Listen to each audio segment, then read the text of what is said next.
Let's change a nipple-style anode rod. First, turn the water off to the water heater. These same methods apply to a plug-style anode rod too. We will talk more at the end of the video about the plug style. Drain a small amount of water. Remove the water line from the water heater. If you have copper lines, then you need to either cut the pipe or loosen the union. If you have copper lines and need to solder them back together, check out our other videos showing you how to solder like a pro. Remove the nipple-style anode rod. This tank has water lines running over top in our way. This is because it supplies heat to an inflow warming manifold. As we can see, while this rod is not completely eaten away, it is at a point where we can change it for a new one. All the heavy minerals are attached to this rod like barnacles to a boat. That's good, it's doing its job.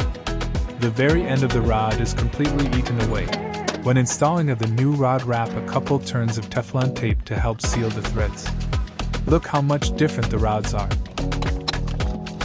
Tighten the nipple into the water heater.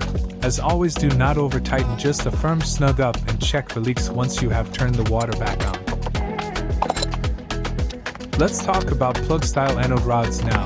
They are typically located on the top, behind the water lines. Sometimes they have a plastic cover over them, and sometimes they are under the inducer motor, so that has to be removed. Get a 1 1/6 socket to remove. Thanks for watching. If you got value from this, please like and subscribe.